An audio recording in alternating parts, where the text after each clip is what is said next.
Good day. Welcome to English Proficiency for Empowered Professionals. My name is Julio Cesar Lepran, and I am an assistant professor from the Languages Department of the College of Arts and Sciences. Before we proceed to the lecture, let me show you first the typical content of your LMS course if you're already enrolled in one. Now for EPR, one thing that you would notice that the first lesson is entitled Module 0.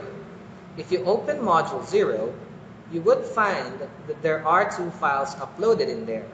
The first is the welcome video.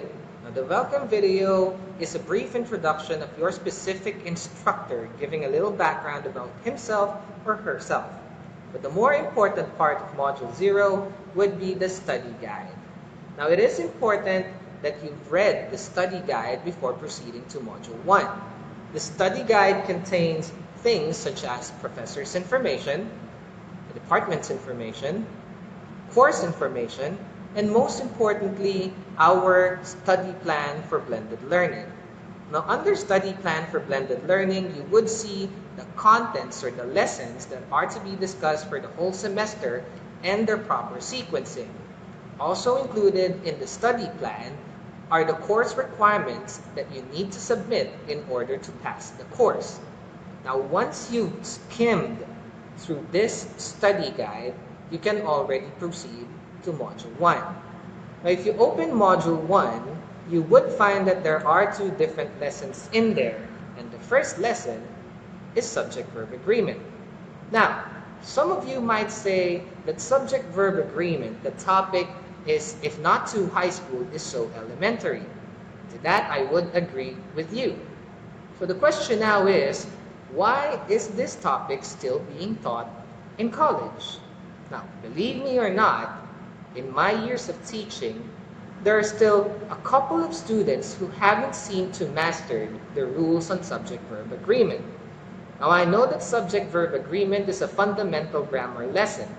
It might not sound as complex a topic for college, but you should always remember that the foundations or the fundamentals are very, very important for you to be able to do more complex tasks under one subject. Now, before we proceed with the rules on subject-verb agreement, I am going to take you a little further back when it comes to our review. The first thing that we need to know in order to perfect subject-verb agreement are the parts. Now, if I remember correctly, the discussion on the parts of sentences was taught, if not third grade English, is fourth grade English. Now, we've learned in fourth grade English that a sentence is made up of two parts. The first part is the subject, and the second part is the predicate. Now, as defined, the subject of the sentence is what the sentence is about. It is either a noun or a pronoun. Now, the second part of the sentence is a predicate. The predicate then tells you what the subject is doing or what the subject is. The predicate is usually a verb or a verb phrase. Now, if you take a look at these examples right here. First example, sentence number 1, Rosa draws gorgeous mandalas. In this sentence right here, our subject is Rosa. Our predicate is the verb draws. Simple, right? In the second example, it's the same thing. Our sentence is, they are waiting for the professor. In this sentence right here, our subject is the pronoun they, and our predicate is the linking verb are. Again, very simple, but you have to remember that in order for you to perfect subject-verb agreement, you need to know first the proper parts of a sentence. In this case, the subject and the predicate. Now, another review that we're going to have are properties of nouns. Again, this is something that has been discussed to you during your elementary days. As we know, nouns and pronouns, we're going to talk about nouns and pronouns here because nouns and pronouns function as our subject. Now, both nouns and pronouns have what we call properties. And these properties are case, gender, person, and number. Now, for this particular lesson, our focus would only be on the property of nouns and pronouns, which is called number. Number, as the property of noun and pronoun, tells you whether these two parts of verb are singular or plural. Again, remember that property, number. It is very important in our discussion of subject-verb agreement. Now, the same thing goes for verbs. Verbs also have properties. These properties are person, tense, voice, mood, and just like noun and pronoun, number. Number, just like in nouns and pronouns, tells you whether a verb is singular or plural. Now, let's put that in a graphical order in a table so that you can see it better. So again, one property that both nouns, pronouns, and verbs have in common is number. So, we can have a singular noun or a singular pronoun, or a plural noun or a plural pronoun. The same thing goes for verb. We have singular verbs, and we've got plural verbs. Now, if you would take a look at this table here, right, this is a very elementary discussion. Tree is a singular noun. Now, again, we've learned in elementary that if you want to pluralize a regular noun, all you need to do is add S. There goes our inflection S. Or, if the word ends in Y, such as in butterfly, what you need to do is change Y to I and then add ES. So another example is the word cup. Cup is a noun. To pluralize that, all you need to do is to inflect the word cup with S. Now the case is different when your noun is irregular, such as in the case of man or woman. These are two singular nouns. When you pluralize man and women, you don't simply inflect that with the S, it totally changes its forms. It becomes men and women. This is the case for irregular nouns. Now when it comes to pronouns, we know that singular pronouns are he, she, and it. When you pluralize pronouns, our plural pronouns would then be we and they. Right? So again, remember, when you pluralize noun, if it's regular, what you need to do is to inflect it with the S. Now the case is different when it comes to verb. One might even say that the case is reversed when it comes to verb. If you inflect a singular noun with S to make it plural, when it comes to verbs, the word inflected with S is actually the singular one. And the word without S is actually the plural one. This is where most of the confusion springs from. So let's take a look at our example. The singular form for the verb create is creates. It's inflected with the S. The plural form for create, well, is the base form create. The singular form for our base verb apply is applies. Again, it's inflected with the ES. The plural form for our verb apply is non-inflected. The linking verb is. You all know that the plural form of the linking verb is are. And the plural form of does is do. Now again, why am I discussing number on subject-verb agreement? Remember that when it comes to subject-verb agreement, a sentence to be fully grammatical, the number of the subject and the verb needs to be in agreement. Now, when we say the subject and the verb needs to be in agreement, it simply means that you have to be consistent with your number. If your subject is singular, then your verb should be singular. If your subject is plural, then your verb should be plural. Now, out of all the sub-rules of subject-verb agreement, there is only one basic fundamental rule which it all comes down to. And that basic fundamental rule is this. A singular subject takes a singular verb. And the plural subject takes a plural verb. It is always like that. For your sentences to be grammatically correct, you always need to be consistent in number. Again, singular subject, singular verb. Now let's take a look at these examples right here.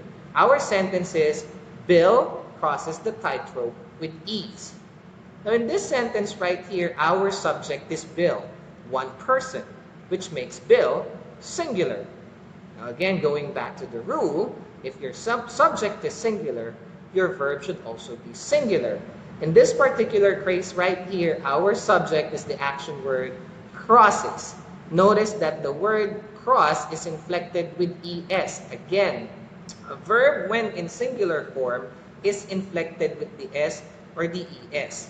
This is a perfectly grammatical sentence because it follows the rule on subject-verb agreement.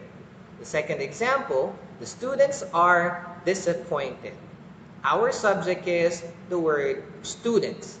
You would notice that the word students is inflected with s, which means it is a plural noun. Again, basic rule. A singular subject needs a singular verb. A plural subject needs a plural verb. Now, since our subject students is plural, it is just right that our verb is are, because are is the plural form of is. Easy, right? So again, no matter how many rules we discuss on subject-verb agreement, it all boils down to one basic rule. But for the sake of specificity, I am here to talk about some of those rules. Now, I hope you would finish this entire lesson because this would be a run-through of the entire lesson 1. But more examples are given in the module, which is uploaded in our LMS class. Let's take a look at some specific rules of subject-verb agreement. Rule 1. The pronoun you always takes a plural verb. Always. Even if you is only referring to one person, it would always take a plural verb. Let's take a look at these examples. Sentence number 1, you were invited to come. Our subject here is the pronoun you. So say I'm talking about only one person. Only one person gets invited, which means it's singular. But the rule of subject-verb agreement states that every time the subject is you, the verb that you need to use should always be in plural form. The same thing applies in the second example. You are asked to clean the room. Again, our subject is the pronoun you. Take a look at our verb are. Are is plural. We go back to the rule. Every time your subject is the pronoun you, the verb is always plural. Okay? We now move to the second rule. If a sentence begins with here or there, the verb agrees with the subject which follows it. Now, this one is quite tricky. See, in the English language, the normal order of sentences is the subject precedes the verb, but not always. There are cases which we call inverted sentences. Now, what are inverted sentences, you ask? Inverted sentences are those wherein the verb precedes the subject. Now, let's take a look at the example. In the first sentence, here are the ways on how to preserve meat. This is an example of an inverted sentence. Don't get confused. Your subject is not here.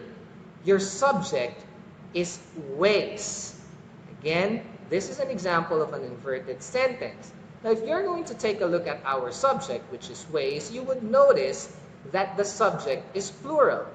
Again, you go back to the basic rule. If your subject is plural, then your verb is plural as well. So as the sentence, here are the ways on how to preserve meat. Ways is your subject, plural noun, so are is your verb, plural. Don't get confused. Here is not your subject.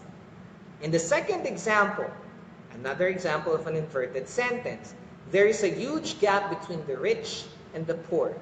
Again, don't get confused. There is not your subject. Your subject here is the noun gap. And since the noun gap is singular, it is just right that you give it a singular verb. So in this sentence, right, our verb is. So it becomes consistent with the subject that you use. Remember, here and there, although they start the sentence, are not your subjects. So if you can locate your subject, then it's easy for you to identify what kind of verb you're going to be using. Okay, moving on to the third rule. If two subjects, one single and one plural, are connected by either or neither nor, the verb agrees with the nearer subject. Now, take a look at these examples right here. Neither the players nor the coach is joining. Now, if I ask you how many subjects there are in this sentence, there are two. Which are those? Players, coach. But notice that these two subjects are connected by the conjunction either or. Now, the rule tells us that if two subjects are connected by either or, the verb should agree with the nearer subject. And in this case, the nearer subject is the noun coach. Now, coach is a singular noun, which means the verb that it would take should also be singular. Therefore, our verb in this sentence is the linking verb is. It's in agreement with our singular noun, coach. In the second example, either the conductor or the singers are attending the concert. Again, this is a case of a sentence with two subjects. The first subject is conductor, singular, and the second subject is singers, plural. The rule tells us that if two subjects are connected by the conjunction either or neither nor, then the verb should agree with the subject closest to it. And in this particular case, the subject closest to the verb is singers. Singers is a plural noun. Again, it is just right that if your noun or your subject is plural, then the verb that it would take should be plural as well. Easy, right? Moving on to the next rule. A singular subject followed by intervening words or phrases. Note, these are not conjunctions. These are merely intervening words or phrases. Examples of these intervening words or phrases are with, as well as, in addition to, accompanied by, together with, and no less than. If a singular subject is followed by these intervening words, then the verb should be singular. Let's take a look at these examples. Example 1, Jake, accompanied by his sisters, is enrolling in PCC. Now, don't be confused. The subject in this sentence is Jake and Jake alone.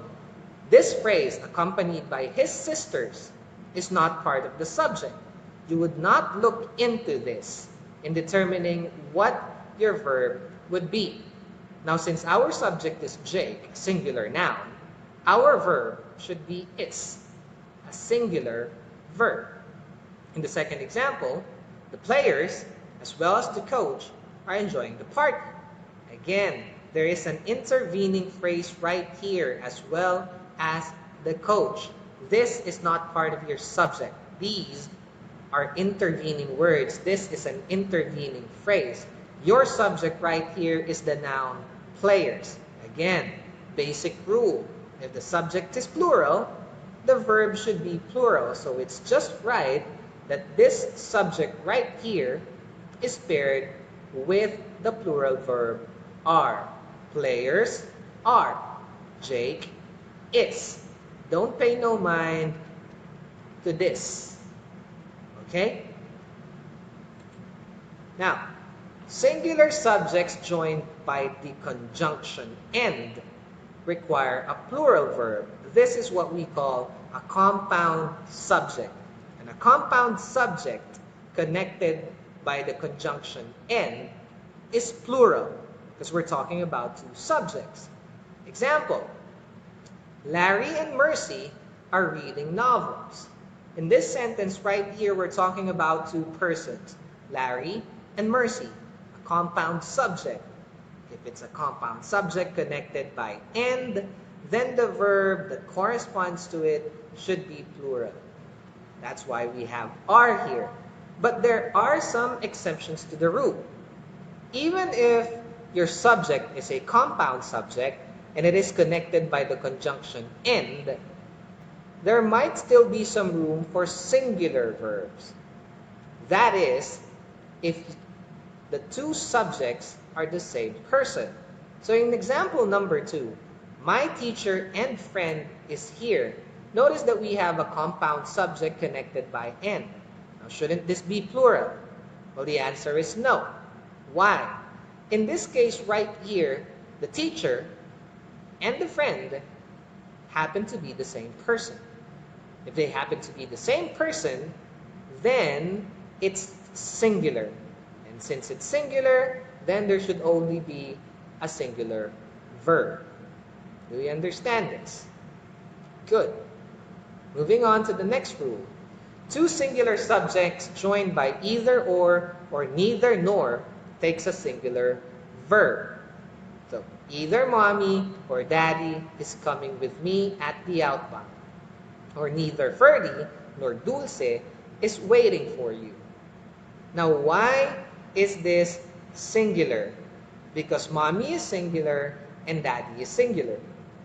Ferdy is singular and Dulce is singular. Plus, they are not connected by the conjunction and. They are connected by the conjunctions either or neither nor. Expressions of time. This one's quite tricky. Expressions of time, money, weight, and distance are singular even if the form is plural. Remember, no matter how much time, how much money, how much weight, or how long the distance is, right, regardless of the unit of measurement, they are always singular. Right? So let's take a look at the examples. 2 years is a long time to wait. In this sentence right here, our subject is 2 years, a unit of an expression of time. So look at the verb that we're using. It's not plural even though our subject is 2 years. Right? The rule tells us that when your subject is an expression of time, money, weight, and distance, it is always singular. So even if this becomes 100 years, it's still going to be singular. 100 years is a long time to wait. Take a look at the second example. $1 million was given back to the owner. Again, this is an awfully large amount of money. $1 million, reflected with yes. But since this is an expression of money, regardless of how many or how much money that is, it would still be singular. Thus, our verb was. So even if this were $100 million, the verb is still going to be was. That's how it goes when it comes to expressions of time, money, weight, and distance. Next rule. When the amount of money, still we're talking about the amount of money.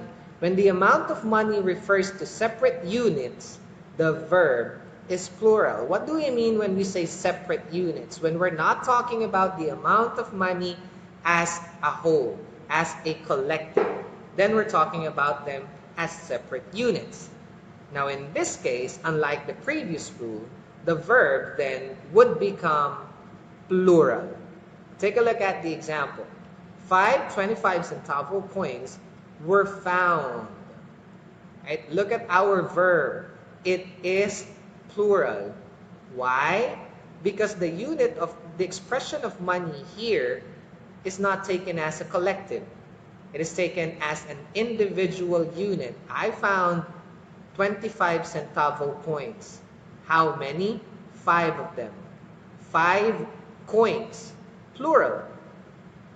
Or in the second example, 60 100 peso bills were added to the budget. Again, our verb here is plural. Where? Why? Again, we're not talking about an amount of money, a collection of money. We're talking about individual units of 100 peso bills. So our subject in this sentence is 60 bills. 60 bills, plural subject. Since it's a plural subject, then it deserves a plural verb. Now, moving on to the next rule. The following words are always always plural. Now, there are words that always come, there are things that always come in pairs. Right? And since they always come in pairs, they are always plural. What are these things that always come in pairs?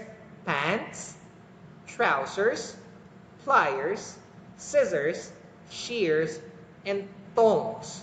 There is no such thing as a plier. It's always pliers because they come in pairs. Your scissors always come in pairs. It looks like this, right? Why does it come in pair? This is the first blade, this is the second blade. You cannot buy any scissor in the market with only one blade. It's not gonna cut. So when you buy scissors, they always come in pairs. The same thing goes for your slippers or for your pants. You always buy them in pairs. And since they always come in pairs, they are plural. Now take a look at the example right here. The pants are torn into two. Our subject is pants. That's one pair of pants. Again, pants are always plural because they always come in pairs. So the verb that we're going to use for them should also be plural, are. Or in the second example, now this one is an exemption to the rule. If you use the word pair, right, such as a pair of scissors, a pair of pants, a pair of pliers, a pair of tongs, then your subject changes. Your subject is no longer scissors. Your subject now is pair. And the word pair, the noun pair, is singular. And since it's singular, you have to give it a singular verb. So the sentence goes, the pair of scissors was placed on the table. Pair is singular, so it deserves a singular verb. Unlike the first example, the pants are torn into two. You did not use the word pair. You used the word pants. The word pants is always plural because they always come in pairs. That's why we give it a plural subject. Moving on to the next rule. Certain nouns, though plural in form, are singular in meaning and therefore take singular verb. Now there are words which end with the letter S. Not every noun that ends with a letter S is plural. There are certain words that just ends with the letter S. Examples of this are the subject mathematics, or news, or the name of the country, the Philippines. You cannot take the S out of that. And even though they have the S, it doesn't mean they're plural. They are singular. So in this example, mathematics is my favorite subject. The word mathematics, although it has the S at the end, is not a plural noun. It's a singular noun. So it deserves a singular verb, is. The latest news is alarming to the public. The word news is not plural, although it ends with an S. It's singular. You cannot take out the letter S out of news. It would become new. That would be a different thing. Right? The news, such as in the newspaper or primetime television news, always has an S, although it is singular. So again, it deserves a singular verb. Next rule. When fractions are used, the verb agrees with the object of the phrase. That is when we use fractions. So to better illustrate that, let me give you an example. First sentence, 1/2 of the cake was consumed. In this sentence right here, we're using a fraction, 1/2. But the question is, 1/2 of what? Therein comes our object of the phrase, which is cake. Now in this case right here, your reference as to the kind of verb that you're going to be using would be the object of the phrase cake. And since cake is a singular noun, then it's just right that we use a singular verb, was.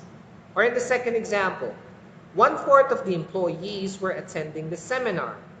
Again, what we're going to take a look at here would be the object of the phrase, and that is the word employees.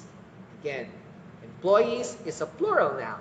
And since employees is a plural noun, well, it deserves a plural verb. That's why in this case, our verb is the verb wear. Moving on to the next rule. Adjectives used as nouns are considered plural. Now, Nouns and pronouns are not the only parts of speech that can be used as subjects. You can also use adjectives as your subjects, but if you use adjectives as subject, they no longer function as adjectives. They are now functioning as nouns. And the subject-verb agreement rule tells us that if you're using an adjective as a noun or as the subject of the sentence, then it's always considered plural. Let's take a look at the example. For example, the word poor. The word poor is an adjective. It is. But in this sentence right here, the poor are to be helped. It's not used as an adjective. It is used as a noun, therefore becoming our subject. And again, the rule tells us that if adjectives are used as nouns or subjects of the sentence, then the verb are always, or is always, sorry, plural.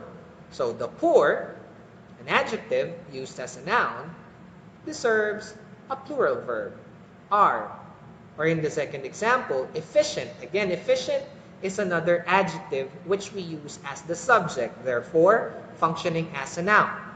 Again, the rule tells us that if adjectives are used as nouns or are used as subjects of the sentence, then they always take the plural verb. That's why in the second example, the efficient, our subject, are our verb, what this country needs. Efficient is an adjective used as a noun always takes the plural verb. In the use of mathematical expressions, the following are accepted. Now, this is again another tricky rule, right? When you do mathematics, when you compute mathematical expressions, you still need to follow subject-verb agreement. So in the examples given, 7 plus 3, you're adding 7 and 3, your verb should be singular.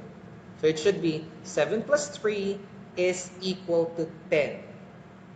If you don't want the linking verb is, you can opt with this. 7 plus 3 equals 10. Now notice that our verb equals is still singular, the same as with is. So it's either 7 plus 3 is equal to 10 or 7 plus 3 equals 10. More examples. If I am using, or if I am using a mathematical expression and I would be using the conjunction and, then the rule changes. 7 and 3 are 10. It then becomes plural because what we have now is a compound subject connected by the conjunction and. If you remember earlier, a compound subject connected by the conjunction and is plural. So in this case right here, 7 and 3, that's a compound subject connected by and, which means it's plural. So it deserves a plural verb, are. Okay, next rule. So more examples and more discussion on the rules of subject-verb agreement can be found in the module. Do not fully rely on these lectures because these are merely supplementary materials. The bulk of the discussion is in the modules uploaded via LMS. I hope you finished this lecture. If you have any question, any clarification, feel free to consult your specific professor, your particular professor. Again, their contact details, their contact information are provided in your study guide. I'll see you guys next lesson. Peace out.